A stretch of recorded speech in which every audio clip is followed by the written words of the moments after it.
माझे नाव अंकुश आहे. वय 34 वर्ष. पुण्यात एका छोट्या कंपनीत नोकरी करतो. दिवसभर ऑफिस मीटिंग्स आणि संध्याकाळी घरी येऊन एकटं बसणे हा माझा दिनक्रम झाला होता. लग्न झाले नाही, गर्लफ्रेंडही नाही, फक्त एक छोटा फ्लॅट आणि त्यात मी. समोरच्या फ्लॅटमध्ये मीनाक्षी राहतात. त्या विधवा आहेत. त्यांचा नवरा 3 वर्षापूर्वी अपघातात गेला हे मी नंतर समजलो. पहिल्यांदा मी त्यांना बाल्कनीत पाहिलं होतं. सकाळी साडी नेसून उभ्या, हसत, केस मोकळे सोडलेले, पण डोळ्यात एक उदासी जाणवायची. कधीकधी दूर क्षितिजाकडे पाहत बसायच्या. फक्त एकट्या वाटायच्या. मला वाटायचं, इतकी सुंदर बाई एकटी कशी राहू शकते. पण मी काही बोललो नाही, फक्त पाहत राहिलो. एक दिवस लिफ्टमध्ये अचानक त्या एकट्याच दिसल्या. मी हिमतीनं म्हटलं, नमस्कार, मी अंकुश, समोरच्या फ्लॅटमधला. त्यांनी हलकेच मान वर केली आणि हलका हसल्या. हो, मला माहीत आहे, मी मीनाक्षी. लिफ्ट खाली येईपर्यंत फक्त 2-4 वाक्य झाली. कसं काय चाललंय? ठीक आहे. पण त्या हसल्यावर त्यांचा चेहरा क्षणभर उजळला. मला जाणवलं की या बाईला हसण्याची खूप गरज आहे. त्यानंतर मी जाणीवपूर्वक छोट्या छोट्या गोष्टी करू लागलो. सकाळी वर्तमानपत्र आणताना त्यांच्यासाठीही घेऊन जायचो. दारावर ठेवून मीनाक्षीताई वर्तमानपत्र असं म्हणायचो. कधीकधी आजचा दिवस कसा आहे असं विचारायचो. हळूहळू त्या उत्तर देऊ लागल्या. ठीक आहे अंकुश, तुम्ही कसे आहात? एक दिवस मी स्वयंपाक केला, पुलाव बनवला.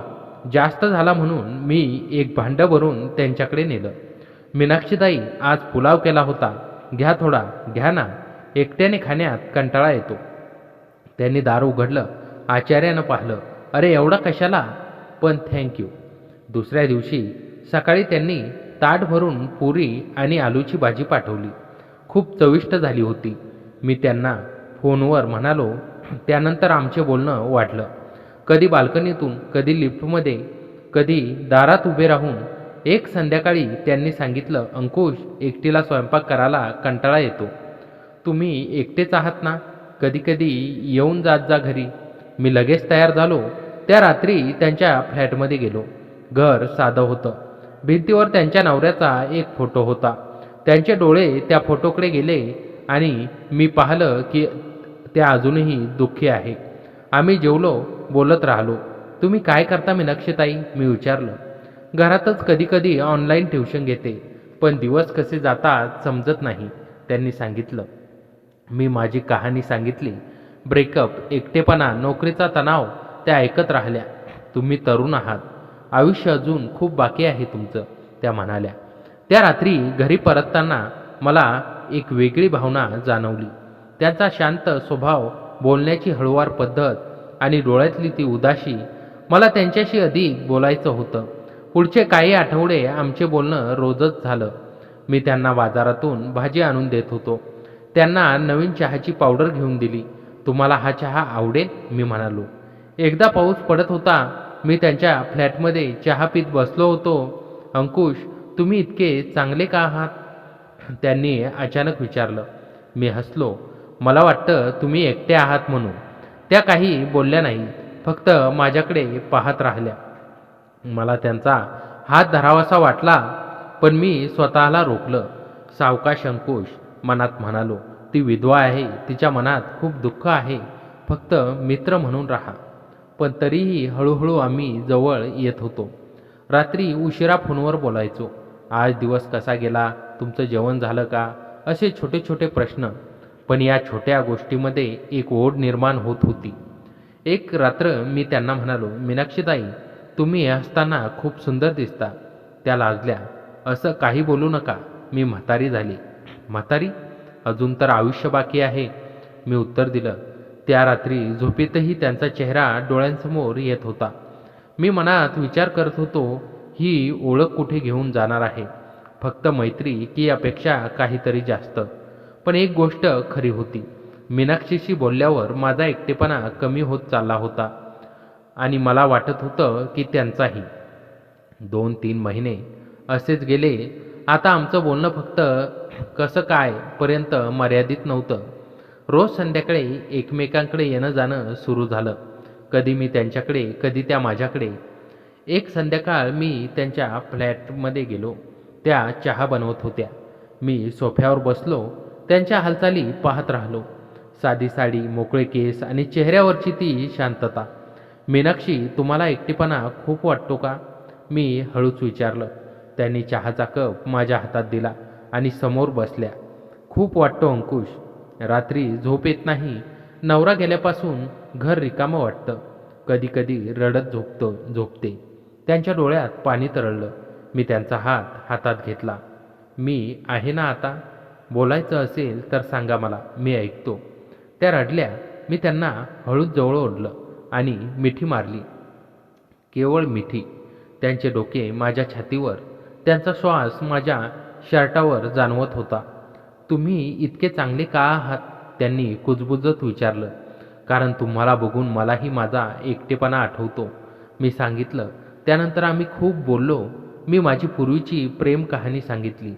कशी गर्लफ्रेंडने मला सोडून दिलं, कसा विश्वासघात झाला. तेव्हापासून मी कोणावर विश्वास ठेवत नाही. मीनाक्षींनीही आपली कहाणी सांगितली. माझा नवरा खूप चांगला होता, पण एका अपघातात सगळं संपलं. सासू सासरे दूर गेले. मुलगा नाही, फक्त मी एकटी. लोक काय म्हणतील याची भीती वाटते, म्हणून कुणाशी बोलतही नाही. आम्ही त्या रात्री उशिरापर्यंत बोलत बसलो. मी त्यांच्या केसात हात फिरवला. तुम्ही खूप मजबूत आहात मीनाक्षी. दुसऱ्या दिवसापासून आमचं नातं अधिकच जवळचं झालं. मी ऑफिसमधून येतानाच त्यांना फोन करायचो. आज काय केलंय असं विचारायचो.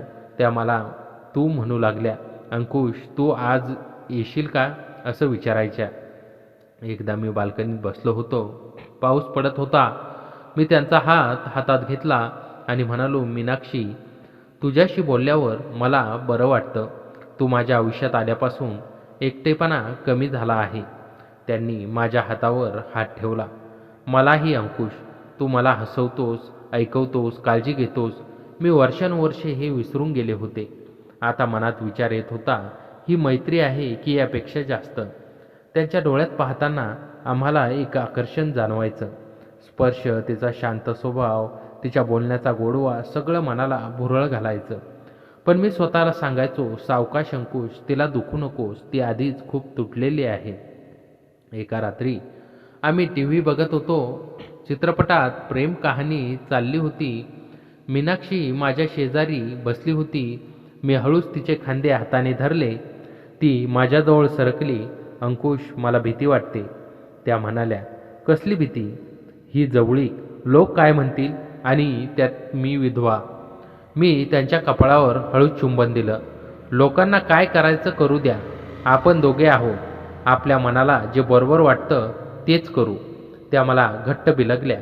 त्या क्षणी मला जाणवलं की हे केवळ सहानुभूती नाही. माझ्या मनात तिच्यासाठी खोल प्रेम जन्म घेत होतं. तिच्या एकटेपणाला आम्ही भरून काढू इच्छित होतो. पुढचे दिवस आम्ही अधिक वेळ एकत्र घालू लागलो. मी तिला फुलं आणून द्यायचो. ती माझ्यासाठी खास जेवण बनवायची. कधी कधी आम्ही हातात हात घालून बाल्कनीत उभे राहायचो. शब्द कमी पण भावना जास्त. मनात एक विचार सतत यायचा, मीनाक्षी माझी झाली तर किती बरं होईल. पण मी घाई करत नव्हतो. हळूहळू तिच्या मनातील भिंती तोडत होतो आणि तीही माझ्या मनात शिरत होती. आता आमचे नाते हळूहळू बदलत चालले होते. मैत्रीच्या पलीकडे जाणारी गोड ओढ निर्माण झाली होती. मी स्वतःला रोखण्याचा प्रयत्न करायचो, पण मीनाक्षीच्या डोळ्यात पाहताना मन सांगायचं की ही फक्त मैत्री नाही. एका शनिवारी संध्याकाळी मी तिच्याकडे गेलो. तिने नवीन हिरवी साडी नेसली होती. केस नीट विंचरलेले, कपाळावर कुंकू. मी दारात उभा राहून तिच्याकडे पाहतच राहिलो.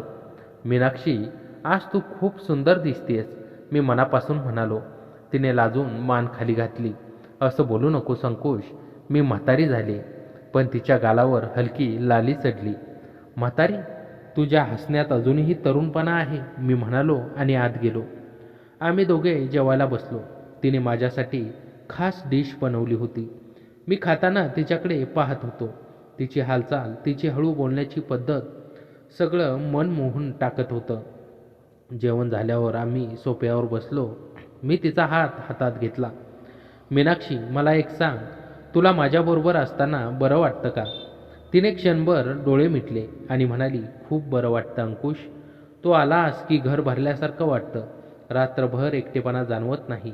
पण पण काय, मी विचारलं. मला भीती वाटते. मी विधवा आहे, लोक काय म्हणतील. आणि तू तरुण आहेस, तुला चांगली मुलगी मिळेल. मी तिच्या हातात हळूच चुंबन घेतलं. मला दुसरी कोणी नको, तू मला आवडतेस मीनाक्षी. तुझी शांतता, तुझं प्रेम, तुझी काळजी, सगळं मला हवं आहे. त्या क्षणी तिचे डोळे भरले. तिने मला घट्ट मिठी मारली. मी तिच्याजवळ पाठीवर हात फिरवत होतो. तिचा उष्ण श्वास माझ्या गळ्यात जाणवत होता. मनात एक लहर उठली. मी तिच्या कपाळावर, गालावर हळूच चुंबन देत राहिलो. ती काही बोलली नाही, फक्त माझ्या छातीशी बिलगली. त्या रात्री आम्ही बाल्कनीत उभे राहिलो. चांदणे पसरले होते. मी तिच्या खांद्याभोवती हात टाकला. मीनाक्षी, मी तुझ्या आयुष्यात आलो याचा मला आनंद आहे. तुझ्या एकटेपणाला मी दूर राहीन. मी कुजबुजलो. तिने माझ्या गालावर हात ठेवला. अंकुश, तू मला पुन्हा जगायला शिकवतोस, पण घाई करू नकोस. माझं मन अजूनही भीत आहे. मी तिला समजावलं, मी तुला कधीही दुखावणार नाही. तुझी तयारी झाल्याशिवाय पुढे जाणार नाही. पुढचे काही दिवस आम्ही अधिक रोमॅन्टिक होत गेलो. मी तिला बाजारात नेलं. तिला आवडणारी साडी घेऊन दिली. तिने मला नवीन शर्ट घेऊन दिलं. तू हा घातलेला बघायला मला आवडेल, ती लाजत म्हणाली. रात्री आम्ही एकत्र गाणी ऐकायचो. मी तिच्या मांडीवर डोके ठेवून झोपायचो. ती माझी केस कुरळायची. तुझा स्पर्श मला बरा वाटतो, मी एकदा म्हणालो. मलाही अंकुश, इतकी वर्ष कोणाचा स्पर्श नव्हता, ती हळूच म्हणाली. माझ्या मनात सतत विचार यायचा. तिच्या शरीरातून उमटणारी ती गोड ऊब, तिच्या डोळ्यातली ती ओढ, सगळं मला वेड लावत होतं. पण मी स्वतःला नियंत्रित ठेवत होतो. तिला घाई करायची नव्हती. तिच्या मनातील भीती हळूहळू दूर करायची होती. एकदा पावसाळ्यात विजेचा कडकडाट झाला. लाईट गेली. आम्ही अंधारात एकमेकांना घट्ट धरून बसलो. मी तिच्या ओठांजवळ चेहरा नेला. हळूहळू आमचे ओठ एक झाले. पहिलं खरं चुंबन मंद, प्रेमळ आणि भावाने भरलेलं. तिनेही प्रतिसाद दिला. त्या क्षणी वेळ थांबल्यासारखं वाटलं. चुंबन संपल्यावर ती अजूनही माझ्या छातीवर लपली. अंकुश, मी काय करते हे समजत नाहीये, ती कुजबुजली. जे मन सांगतंय ते कर. मी तिच्या केसात हात फिरवत म्हणालो, मी तुझ्यासोबत आहे. त्या दिवसानंतर आमची जवळीक अधिक गहन झाली. शब्द कमी होत गेले, पण भावना अधिक तीव्र होत गेल्या. मी मनात म्हणायचो, ही ओढ आता थांबणार नाही. मीनाक्षी माझी होणार आहे आणि मी तिच्या एकटेपणाचा अंत करणार. हे सगळं हळूहळू पूर्णत्वास येत होतं. आमच्या मनातील ओढ आता थांबवता येत नव्हती. एक शुक्रवारी संध्याकाळी मी तिच्या फ्लॅटमध्ये गेलो. तिने विशेष तयारी केली होती. लाल रंगाची साडी, हलका मेकअप आणि सुंदर केस विंचरलेले. घरात हलकी सुगंधी अगरबत्ती लावली होती. मीनाक्षी, आज तू खूप खास दिसतेस, मी दारात उभा राहून म्हणालो. तिने लाजून हसत दार लॉक केलं. तुझ्यासाठी अंकुश, आज आपण दोघे पूर्णपणे एकमेकांचे आहोत. आम्ही जेवलो, पण जेवणात मन नव्हतं. दोघांचे डोळे एकमेकांत हरवले होते. जेवण झाल्यावर मी तिला जवळ घेतलं. मीनाक्षी, मी तुझ्यावर खूप प्रेम करतो. तुझ्या एकटेपणाला मी आज रात्री पूर्णपणे संपवणार आहेस. तयार आहेस का? तिने माझ्या डोळ्यात पाहिलं. तिच्या डोळ्यात भीती, प्रेम, तहान सगळं मिसळलं होतं. हो अंकुश, मी तयार आहे. तुझ्याशिवाय आता मला जगायचंच वाटत नाही. मी तिला हळूहळू जवळ ओढलं. आमचे ओठ एक झाले. यावेळी चुंबन अधिक गहन आणि प्रेमळ होतं. आमचे हात पाठीवर, केसात फिरत होते. तिनेही मला घट्ट धरलं होतं. आम्ही बेडरूममध्ये गेलो. मी तिला अतिशय हळुवारपणे स्पर्श केला. तू खूप सुंदर आहेस मीनाक्षी, मी वारंवार म्हणत होतो. तिच्या प्रत्येक स्पर्शात मी प्रेम ओतत होतो. ती माझ्या कुशीत विरघळत होती. आम्ही एकमेकांमध्ये पूर्ण बुडालो. त्या क्षणात शब्द नव्हते, फक्त भावना होती. तिच्या डोळ्यातून आनंदाचे अश्रू वाहत होते. अंकुश, मी इतके वर्ष एकटी होते, आज प्रथमच खरोखर जिवंत वाटतं, ती रडत रडत म्हणाली. मी तिला घट्ट मिठीत घेतलं. आता तू कधीही एकटी राहणार नाहीस. मी तुझ्यासोबत आहे नेहमी. त्या रात्री आम्ही एकमेकांना पूर्णपणे समर्पित केलं. प्रेम, स्पर्श, मिठी आणि ओठांची गोष्ट, सगळं इतकं सुंदर आणि भावनिक होत गेलं की वेळ थांबल्यासारखं वाटलं. तिचा एकटेपणा खरोखर नेस्तनाबूत झाला. मी तिला प्रेमाने भरून टाकलं होतं. रात्रभर आम्ही एकमेकांच्या कुशीत झोपलो. तिचं डोकं माझ्या छातीवर, माझा हात तिच्या कमरेभोवती. ती शांत झोपली होती. मी तिच्या कपाळावर वारंवार चुंबन घेत होतो. मनात विचार येत होता, ही बाई आता माझी आहे. मी तिचं दुःख, एकटेपणा सगळं घेतलं आहे. सकाळी सूर्य उगवला तेव्हा मी तिच्या मिठीमध्ये जागा झालो. तिने लाजून माझ्या छातीवर चेहरा लपवला. गुड मॉर्निंग, मी हसत म्हणालो. गुड मॉर्निंग अंकुश, आज मला नवीन जग वाटतंय, ती म्हणाली. मी तिला पुन्हा जवळ घेतलं. आपण आता एक आहोत मीनाक्षी. काही झालं तरी मी तुझ्यासोबत आहे. लोकांना काय वाटतंय ते त्यांचं, आपलं आयुष्य आपणच जगणार. तिने माझ्या गालावर हात फिरवला. तू मला पुन्हा हसवलेस, प्रेम दिलंस आणि एकटेपणा संपवलास. मी तुझे आभारी आहे. त्यानंतर आमचे दिवस बदलले. आम्ही एकत्र जेवायचो, फिरायला जायचो, रात्री एकमेकांच्या कुशीत घालवायचो. तिचा चेहरा आता नेहमी उजळलेला असायचा. एकटेपणाची ती सावली कायमची दूर झाली होती. मी मनात म्हणायचो, समोरच्या फ्लॅटमधली ती एकटी बाई आता माझी मीनाक्षी झाली आहे आणि मी तिच्या आयुष्यात प्रेम आणि आनंद आणला आहे. सकाळचे कोवळे ऊन खिडकीतून आत येऊन आमच्या अंगावर पसरले होते. मीनाक्षी अजूनही माझ्या कुशीत डोके ठेवून शांत झोपली होती. तिच्या चेहऱ्यावर एक असीम समाधान आणि वेगळंच तेज दिसत होतं. मी हळूच तिच्या गालावरून सांडलेले केसांचे बट मागे सारले आणि तिच्या कपाळावर एक मंद चुंबन घेतलं. माझ्या त्या स्पर्शाने तिला जाग आली. तिने हळूच माझे डोळे उघडले, माझ्या डोळ्यात पाहिलं आणि लाजून पुन्हा तिचे तोंड माझ्या छातीत लपवले. तिचं ते लाजणं मला खूप आवडलं. अजूनही लाजतेस? मी तिच्या पाठीहून हात फिरवत मंद हसत विचारलं. अंकुश, काल रात्री जे काही झालं, मला वाटलं नव्हतं की माझं आयुष्य इतकं सुंदर वळण घेईल. मला अजूनही स्वप्नासारखं वाटतंय, तिने कुजबुजत माझ्या शर्टाचं बटन हातात पकडत म्हटलं. मी तिचा चेहरा हळूच दोन्ही हातात धरून वर उचलला. तिच्या डोळ्यात पाहिलं. तिथे आता जुनी उदासी नव्हती. तिथे फक्त आणि फक्त माझ्याबद्दलचं प्रेम होतं. हे स्वप्न नाहीये मीनाक्षी, आपली नवी सुरुवात आहे, असं म्हणत मी पुन्हा तिच्या ओठावर माझे ओठ ठेवले. सकाळचे ते पहिले चुंबन अतिशय हळुवार पण तितकेच उत्कट होते. तिने हळूच माझे खांदे घट्ट धरून त्या चुंबनाला मनापासून प्रतिसाद दिला. त्यानंतर आम्ही दोघेही उठलो. मी किचनमध्ये गेलो आणि तिच्यासाठी गरम गरम चहा बनवला. चहाचे 2 कप घेऊन बेडरूममध्ये आलो तेव्हा ती तिचे लांबसटक ओलसर केस वाळवत बाल्कनीत उभी होती. साडीचा पदर वाऱ्यावर हलकेच उडत होता. मागून जाऊन मी तिच्या कमरेभोवती हात टाकले, मान तिच्या खांद्यावर टेकवली. अंकुश, काय करतोयस? बाहेर कोणी बघेल, मी हसत लाजत म्हणाली. पाहू दे जगाला, मला आता कोणाची भीती नाही, मी तिच्या गळ्यावर हळूच चुंबन घेत म्हटलं.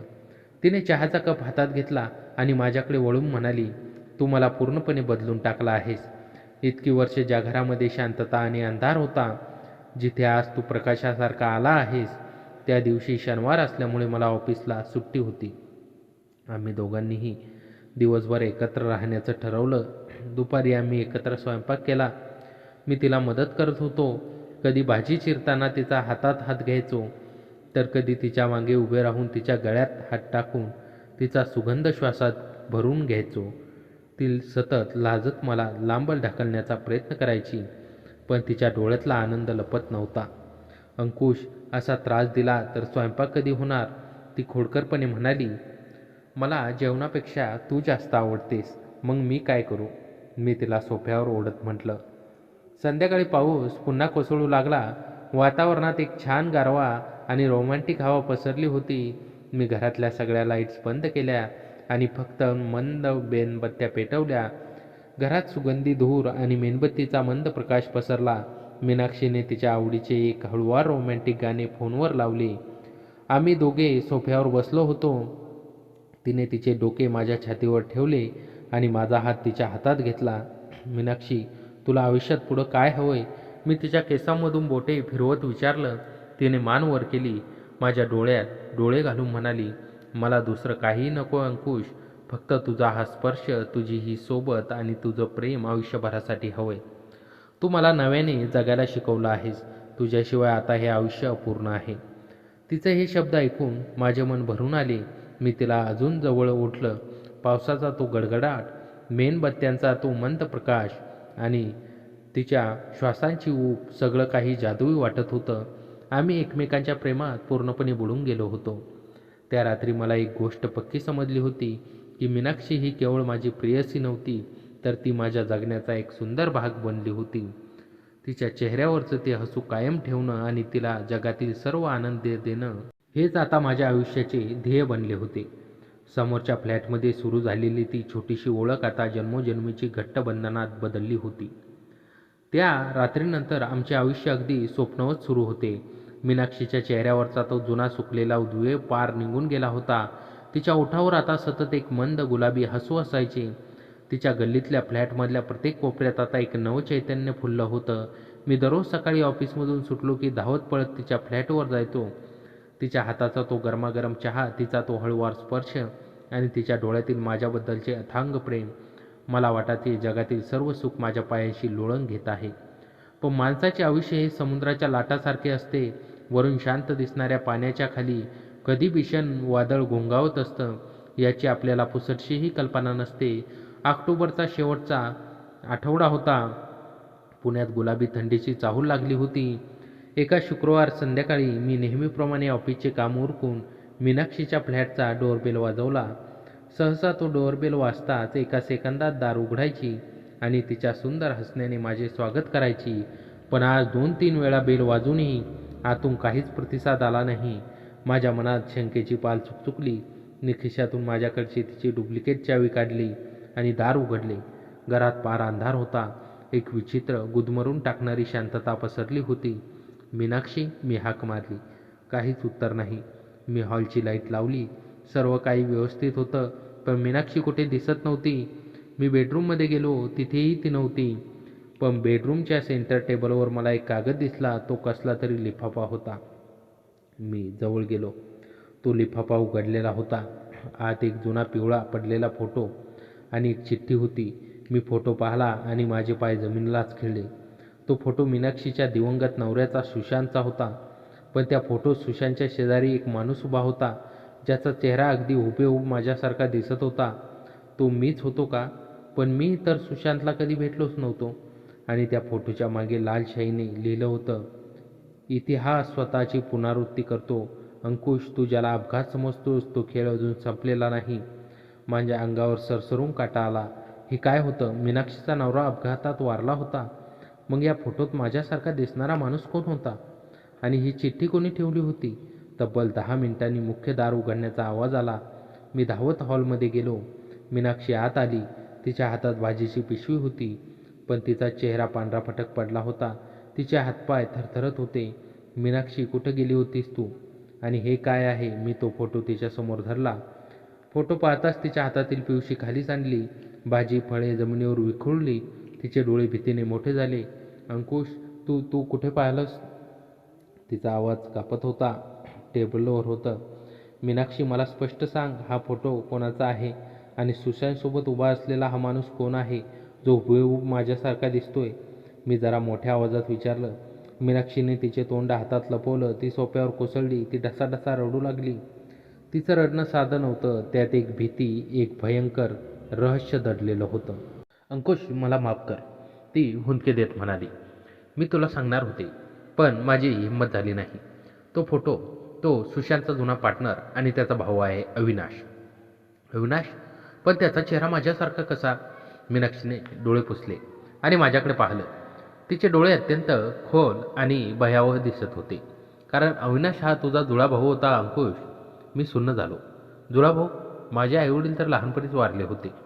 मला त्यांनी एका अनाथ आश्रमातून दत्तक घेतले होतं. हेच मला माहीत होतं. मला जुळा भाऊ होता हे मला आजपर्यंत कोणीच सांगितलं नव्हतं. काय बोलतेस तू मीनाक्षी? मी तिच्या खांद्याला धरून हलवलं. हो अंकुश, मीनाक्षी हळूच म्हणाली. 4 वर्षापूर्वी सुशांत आणि अविनाशने मिळून एक मोठी रिअल इस्टेट कंपनी सुरू केली होती.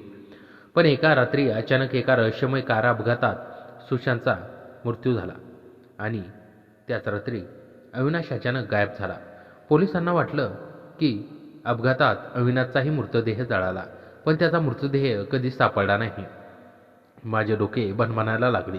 म्हणजे तू पहिल्यांदा लिफ्टमध्ये पाहिलंस तेव्हापासून तुला माहीत होतं की मी अविनाशचा भाऊ आहे? मीनाक्षीने मान खाली घातली. सुरुवातीला मला वाटले तू अविनाशच आहे, जो चेहरा बदलून परत आलाय. पण नंतर तुझा साधेपणा आणि तुझा स्वभाव बघून मला कळालं की तू अविनाश नाही आहेस, तर त्याचा भाऊ अंकुश आहेस. आणि हळूहळू मी खरोखर तुझ्या प्रेमात पडले. मग ही चिठ्ठी कोणी ठेवली? हे आजच इथं कसं आलं? मी विचारलं. मला रोज रात्री एका अज्ञात फोन येतो. मीनाक्षीच्या आवाजात थरकाप होता. तो फोन करणारा म्हणतो सुशांतचा अपघात झाला नव्हता, त्याचा खून झाला होता. आणि तो खून अविनाशने नाही तर तुझ्या अगदी जवळच्या माणसाने केलाय. आणि आज मी बाहेर गेले असताना कोणीतरी दाराच्या खालून ही चिठ्ठी सरकवली. माझ्या पायाखालची जमीनच सरकली होती. ज्या प्रेमाच्या शांततेत जगात मी राहत होतो ते तर एका भयंकर कटाचे जाळं निघालं. कोणाचा फोन येतो? काय नंबर आहे तो? मी तिचा फोन हातात घेतला. कॉल हिस्ट्रीमध्ये एक प्रायव्हेट नंबर होता. त्या क्षणी मीनाक्षीचा फोन घणघणाट वाजून उठला. स्क्रीनवर तोच अज्ञात नंबर चमकत होता. मीनाक्षीने भीतीने माझ्याकडे पाहिलं. मी तिला शांत राहण्याचा इशारा केला आणि फोनचा स्पीकर ऑन करून कॉल उचलला. हॅलो, मी गंभीर आवाजात म्हणालो. पलीकडून एक भयानक घोगरा आणि हसणारा आवाज आला. अरे वा अंकुशराव, अखेर तुम्ही भावाच्या गादीवर आणि भावाच्या बायकोच्या आयुष्यात बसलात तर. पण सावध राहा, अविनाश अजून मेलेला नाही आणि सुशांतच्या रक्ताचा हिशोब अजून बाकी आहे. कोण बोलतोय तू? समोर येऊन बोल, मी रागाने ओरडलो. समोरच आहे मी, अंकुश. तुझ्या अगदी समोरच्या फ्लॅटच्या अंधारात बाल्कनीतून बाहेर बघ. कॉल कट झाला. माझ्या अंगातली ताकद निघून गेली. मी धावत बाल्कनीत गेलो. माझ्या स्वतःच्या फ्लॅटची बाल्कनीची खिडकी हलकीच उघडी होती आणि त्या अंधारात एक काळी आकृती राहून आमच्याकडे पाहत होती. मी क्षणाचाही विलंब न करता मीनाक्षीला आत थांबायला सांगितलं आणि माझ्या फ्लॅटची चावी घेऊन धावत समोरच्या फ्लॅटचे दार उघडलं. लाईट लावली. घरात कोणीच नव्हतं. पण माझ्या लिव्हिंग रूमच्या भिंतीवर रक्ताने काहीतरी लिहिलं होतं. सुशांतचा खुनी या घरात राहतो. आणि त्या भिंतीखाली एक जुनी डायरी पडली होती. ती डायरी माझी नव्हती. मी ती डायरी उघडली. ते सुशांतचे जुने पर्सनल डायरीचे पान होते. त्यावर सुशांतच्या हस्ताक्षरात लिहिलं होतं, मला माहीत आहे मीनाक्षी मला विष देत आहे. ती आणि तिचा प्रियकर मिळून माझी मालमत्ता हडप करत इच्छितात.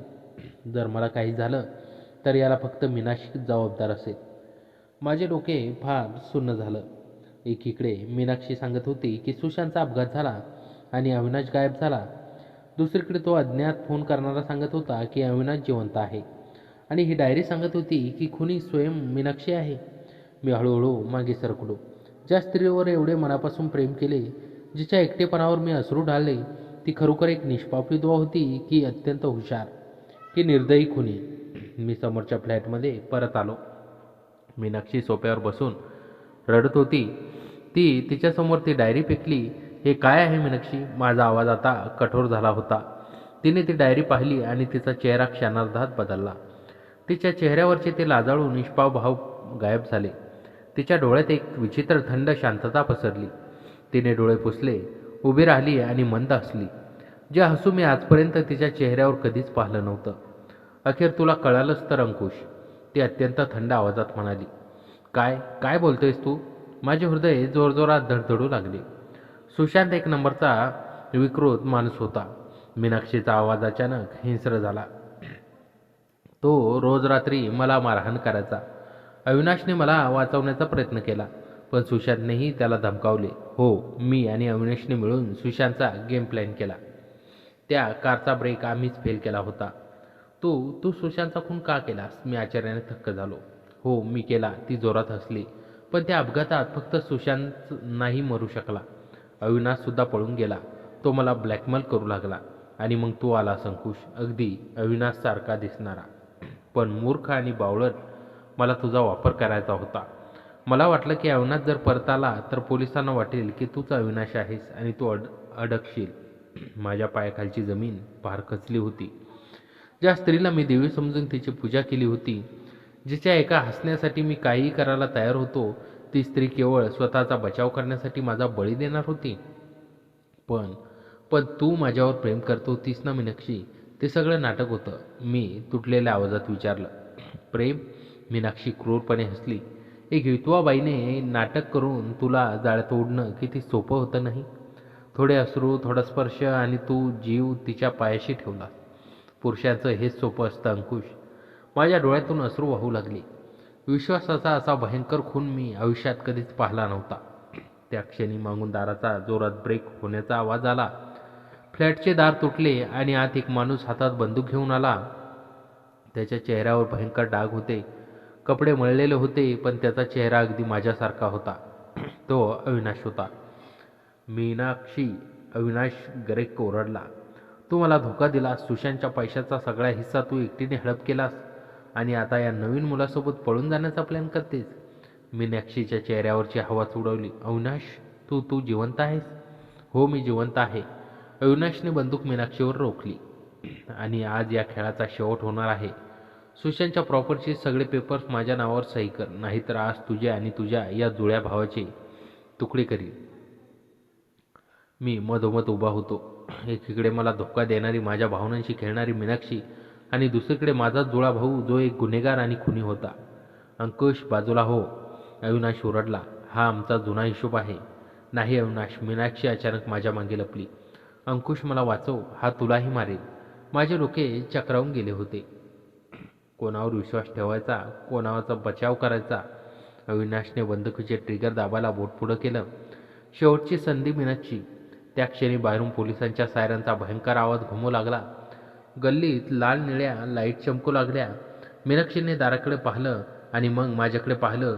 तू पोलिसांना फोन केलास? मी खिशातील माझा फोन बाहेर काढला. स्क्रीनवर पोलिसांचा नंबर डायल केलेला 100 अजूनही चालू होता. मी जेव्हा समोरच्या फ्लॅटमध्ये गेलो होतो, ती डायरी वाचली तेव्हाच मला शंका आली होती आणि मी खिशातून छुपा कॉल पोलिसांना लावला होता. आमचे सर्व संभाषण पोलिसांनी ऐकले होते. हो मीनाक्षी, मी डोळ्यातून अश्रू पुसत म्हणालो. तू माझ्या भावनांशी खेळलीस, पण मी कायद्याशी खेळू शकत नाही. तुम्ही दोघांनी मिळून एका माणसाचा जीव घेतलाय. तू नीच आहेस अंकुश, मीनाक्षी ओरडली. अविनाशने रागाच्या भरात बंदूक माझ्यावर रोखली. तू माझा भाऊ असून मला अडकवलंस. पण अविनाशने ट्रिगर दाबण्यापूर्वी पोलिसांचे पथक दारातून आत घुसले. हँड्स अप, बंदूक खाली फेका. इन्स्पेक्टरचा मोठा आवाज घुमला. अविनाशने पळण्याचा प्रयत्न केला, पण पोलिसांनी त्याला क्षणात जमिनीवर लोळून बेड्या टोकल्या. मीनाक्षीने पळून जाण्याचा प्रयत्न केला, पण महिला पोलिसांनी तिलाही पकडले. जाता जाता मीनाक्षीने माझ्याकडे पाहिलं. तिच्या डोळ्यात आता प्रेम किंवा लाज नव्हती, फक्त भयंकर द्वेष होता. तू मला कधीच विसरू शकणार नाहीस अंकुश, कधीच नाही, ती ओरडत म्हणाली आणि पोलीस तिला घेऊन गेले. शांतता. फ्लॅटमध्ये पुन्हा शांतता. एकदा भयंकर शांतता पसरली. मी एकटाच त्या रिकाम्या हॉलमध्ये सोफ्यावर बसलो होतो. बाहेर पाऊस अजूनही चालू होता. बाल्कनीतून येणारा तो चहाचा सुगंध, ते गोड शब्द, ते चुंबन, तो स्पर्श, सगळं काही एका क्षणात छळवणूक बनून माझ्यासमोर उभे ठाकले होते. मी ज्या एकटेपणाला घालवण्यासाठी सुवर्ण उर्फ मीनाक्षीच्या जवळ गेलो होतो, त्याने मला अशा वळणावर आणून सोडलं होतं जिथं फक्त अंधार होता. मी हळूच उठलो, माझ्या फ्लॅटमध्ये गेलो आणि बाल्कनीत उभा राहून पावसाकडे पाहू लागलो. समोरचा फ्लॅट आता पूर्णपणे अंधारात बुडाला होता. माझा एकटेपणा संपला नव्हता, तो आता आयुष्यभरासाठी अधिक गहरा, अधिक भयानक झाला होता. त्या घटनेला आता 3 महिने उलटून गेले होते. पुण्यातला तो पाऊस आता थांबला होता आणि कडक वेगाने वाहणारा थंडीचा वारा माझ्या अंगावर शहारे आणत होता. मीनाक्षी आणि अविनाश दोघे हे आता तुरुंगाच्या गजामागे होते. वर्तमानपत्रात त्या सुशांत हत्याकांड आणि रिअल इस्टेट घोटाळ्याच्या बातम्या काही दिवस मोठ्या मंथळ्यासह छापून आल्या आणि हळूहळू लोकांच्या स्मरणातील पुसल्याही गेल्या. पण माझ्या मनावर उमटलेला तो ओरखडा कधीच पुसला जाण्याजोगा नव्हता. सकाळी उठून ऑफिसला जाणे, कम्प्युटर स्क्रीनसमोर निर्जीव आणि 8-8 तास बसून राहणे आणि संध्याकाळी परत येऊन त्या एकाकी फ्लॅटच्या 4 भिंतीत स्वतःला कोंडून घेणे, हाच माझा रोजचा दिनक्रम बनला होता. दररोज संध्याकाळी मी बाल्कनीच्यात उभा राहायचो, तेव्हा नकळत माझे डोळे समोरच्या फ्लॅटच्या बंद दरवाजाकडे आणि तिथल्या अंधारलेल्या बाल्कनीकडे जायचे. तिथे आता कोणीच नव्हतं, ना साडी नेसून उभी असलेली ती सुंदर स्त्री, ना तिच्या चेहऱ्यावरचे ते खोटे हसू. पण माझ्या कानात अजूनही तिचे ते शब्द घुमायचे, तू मला कधीच विसरू शकणार नाहीस अंकुश. आणि तिचे ते वाक्य दुर्दैवाने खरे ठरत होते. तिने माझ्यावर केलेले प्रेम भलेही खोटे असेल, पण मी तिच्यावर केलेले प्रेम 100% खरे होते. त्या विश्वासाच्या खुनाने मला आतून फार उद्ध्वस्त करून टाकलं होतं. नोव्हेंबर महिन्याची एक थंड सकाळ होती. मी ऑफिसवरून थकून घरी आलो होतो. माझ्या फ्लॅटच्या लेटर बॉक्समध्ये एक पाकिट पडलेलं दिसलं. कसलं तरी पत्र होतं. मी लिफाफा हातात घेतला. त्यावर माझं नाव होतं आणि पत्ता टाईप केलेला होता, पण पाठवणाऱ्याचं नाव किंवा पत्ता काहीच नव्हता. फक्त पोस्टाचा एक अस्पष्ट शिक्का होता. मी घरात आलो, लाईट लावली आणि चिंतेने तो लिफाफा फाडला. आत एक कडक कागद होता आणि त्यावर टाईप केलेले काही शब्द होते. अंकुश, तुला वाटतंय की खेळ संपला? मीनाक्षी आणि अविनाश अडकले म्हणजे सुशांतच्या हत्येचे रहस्य उलगडले असा तुझा भ्रम आहे. पण सत्याचा फक्त एकच भाग तुझ्यासमोर आला आहे. जर तुला सुशांतच्या मृत्यूमागचे अंतिम सत्य जाणून घ्यायचे असेल तर उद्या संध्याकाळी 6 वाजता पाषाण तलावाच्या जुन्या पुलाजवळ एकट्याने ये. पोलिसांना सांगण्याची चूक करू नकोस, नाहीतर सुशांतसारखाच तुझाही अपघात घडून आणला जाईल. पत्र वाचून माझ्या अंगावर काटा आला. हे काय होतं? मीनाक्षीने स्वतः न्यायालयात आणि पोलिसांसमोर कबुली दिली होती की तिने आणि अविनाशने ब्रेक फेल करून सुशांतला मारलं. मग आता हे पत्र कोणाचं होतं? सुशांतच्या मृत्यूत अजून तिसरा कोणी सहभागी होता का? की अविनाश आणि मीनाक्षीच्या पलीकडेही कोणीतरी मोठं जाळं विणलं गेलं होतं? रात्रभर मला झोप आली नाही. मी बेडवर तळमळत राहिलो. मनाचा एक भाग सांगत होता की अंकुश, या भानगडीत पडू नकोस. आधीच तुझे आयुष्य उद्ध्वस्त झाले आहे. पुन्हा त्या दलदलीत जाऊ नकोस. पण मनाचा दुसरा भाग सांगत होता, तुला यातून बाहेर पडायचं असेल तर या रहस्याच्या मुळाशी जावेच लागेल. दुसऱ्या दिवशी संध्याकाळी 6 वाजता मी पाषाण तलावाच्या त्या एकांतात निर्मंज पुलाजवळ पोचलो. सूर्य मावळतेला गेला होता आणि पाण्यावर अंधाराची काळी सावली पसरली होती. सभोवतालची झाडी पाण्याने सळसळत होती. वातावरणात एक भयंकर गूढ शांतता होती. मी माझ्या गाडीजवळ उभा राहून आजूबाजूला पाहत होतो. माझी छाती जोरजोरात धडधडत होती. अचानक पाठीमागून सुक्या पानावर पावले पडण्याचा आवाज आला. मी पटकन मागे वळलो. अंधारात एक उंच कोट घातलेली आकृती सावकाश माझ्याकडे चालत येत होती. त्या माणसाने माझ्यावर हॅट घातली होती आणि चेहऱ्यावर अर्धा स्कार्फ बांधला होता. कोण आहात तुम्ही आणि मला इथे का बोलवलं? मी स्वरावर ताण आणत जरा मोठ्या आवाजात विचारलं. तो माणूस पुलाच्या कठाड्यावर येऊन थांबला. त्याने सावकाश त्याच्या चेहऱ्याचा स्कार्फ खाली केला. तलावाकाठच्या एका उघड्या रस्त्यावरील स्ट्रीट लाईटचा मंद प्रकाश त्याच्या चेहऱ्यावर पडला होता आणि तो चेहरा पाहताच माझ्या पायाखालची जमीन सरकली. माझे डोळे आश्चर्याने बाहेर आले. तोंडातून शब्दच फुटेना. तो चेहरा सुशांतचा होता. मीनाक्षीचा मृत नवरा सुशांत. तू? मी भीतीने 2 पावले मागे सरकलो. माझी जीभ अडखळत होती. सुशांत, पण तू तर 3 वर्षापूर्वी अपघातात मारला गेला होतास ना? मी तुझा मृतदेह, तुझे फोटो पाहिलेत. तो माणूस अत्यंत दुःखी आणि थकला भागलेला हसला. अपघात झाला होता अंकुश, पण त्यात मरणारा मी नव्हतो. सुशांतचा आवाज अत्यंत गंभीर आणि घोगरा होता. काय बोलतोस तू? मग तो मृतदेह कोणाचा होता? सुशांतने तलावाच्या काळ्या पाण्याकडे पाहिलं आणि सांगू लागला, 3 वर्षापूर्वी मीनाक्षी आणि अविनाशने माझ्या कारचे ब्रेक फेल केले होते. हे खरं आहे, पण मला त्यांच्या प्लॅनची आधीच कुणकुण लागली होती. त्या रात्री कारमध्ये माझ्याऐवजी माझा एक ड्रायव्हर होता, ज्याला मीनाक्षीने पैसे देऊन माझ्याविरुद्ध फितूर केलं होतं. जेव्हा कार दरीत कोसळली आणि जळून खाक झाली, तेव्हा पोलिसांनी माझ्या आणि मीनाक्षीने मला समजून घेतलं की तो मृतदेह माझा आहे. चेहरा पूर्णपणे जळल्यामुळे ओळख पटणे कठीण होतं. पण तू पोलिसांसमोर का आला नाही? तू इतकं वर्ष का लपवून राहिलास? मी थक्क होऊन विचारलं. कारण मला माहीत होतं की मीनाक्षी आणि अविनाश अत्यंत धोकादायक आहे. सुशांतचा चेहरा रागाने लाल झाला. त्याच्या मागे एक फार मोठा draw mafia, real estate secretary उभे आहे. जर मी जिवंत आलो असतो तर त्यांनी मला दुसऱ्यांदा मारलं असतं. म्हणून मी मृत असण्याचे नाटक केले. मी सावलीसारखा त्यांच्यावर लक्ष ठेवून होतो. मग तू मला मीनाक्षीच्या जाळ्यात का अडकू दिलंस? मी रागाने ओरडलो. तुला माहीत होते की माझा वापर करत आहे. तू मला का वाचवलं नाही? सुशांतने माझ्या खांद्यावर हात ठेवला. त्याच्या डोळ्यात पश्चातापाचे अश्रू होते. मला माफ करा अंकुश. मला तुला वाचवायचं होतं, पण तू अविनाशसारखा हुबेहूब दिसतोस हे मला माहीत नव्हतं. जेव्हा तू त्या बिल्डिंगमध्ये राहायला आलास तेव्हा मीनाक्षीला वाटले की देवाकडून तिला संधी मिळाली आहे. ती तुझ्या प्रेमाचे नाटक करून अविनाशला ब्लॅकमेल करत होती. मी तुला सतत इशारे देण्याचा प्रयत्न केला. तुझ्या दारात चिठ्ठी ठेवणारा, तुझ्या फ्लॅटमध्ये सुशांतची खुनी या घरात राहतो लिहिणारा मीच होतो. माझे डोके चक्रावून गेले. म्हणजे तो अज्ञात फोन करणारा अविनाश नव्हता तर सुशांत होता. पण सुशांत, आता तर अविनाश आणि मीनाक्षी दोघेही जेलमध्ये आहे. मग आता काय राहिले आहे? मी विचारलं. सुशांतच्या चेहऱ्यावर पुन्हा भयंकर भीतीचे ढग जमा झाले. खेळ आता सुरू झाला आहे अंकुश. मीनाक्षी आणि अविनाश हे फक्त मोहरे आहेत. या सगळ्यात मुख्य सूत्रधार भलताच माणूस आहे, विक्रम सेठ, ज्याच्या सांगण्यावरून अविनाशने माझी संपत्ती बळकावण्याचा प्रयत्न केला. आणि आता विक्रम सेठला कळाले आहे की मी जिवंत आहे आणि तू त्याचा भाऊ आहेस. त्याने जेलमधून मीनाक्षीला जामिनावर बाहेर काढण्याची तयारी केली आहे. काय? मी धक्का मारल्यासारखा मागे सरकलो. मीनाक्षी जेलमधून बाहेर येते? हो. सुशांतने माझ्या हाताला घट्ट पकडले.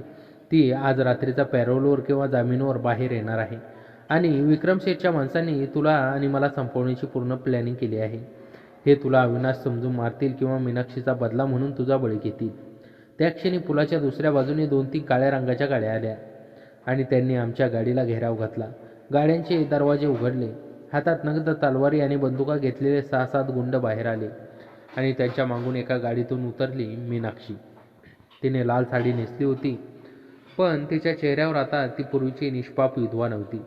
तिच्या हातात एक रिव्हॉल्वर होती आणि तिच्या डोळ्यात क्रूर हास्य होतं. नमस्कार अंकुश आणि नमस्कार माझ्या दिवंगत नवऱ्या. मीनाक्षी उपहासाने हसली.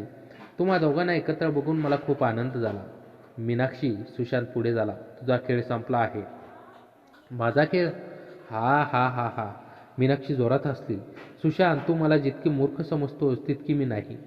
तू जिवंत आहेस हे मला 3 वर्षापूर्वीच कळाले होते. मी फक्त योग्य वेळेची वाट पाहत होते आणि आज विक्रम शेठच्या मदतीने मी तुम्हा दोघांचाही काटा काढणार आहे.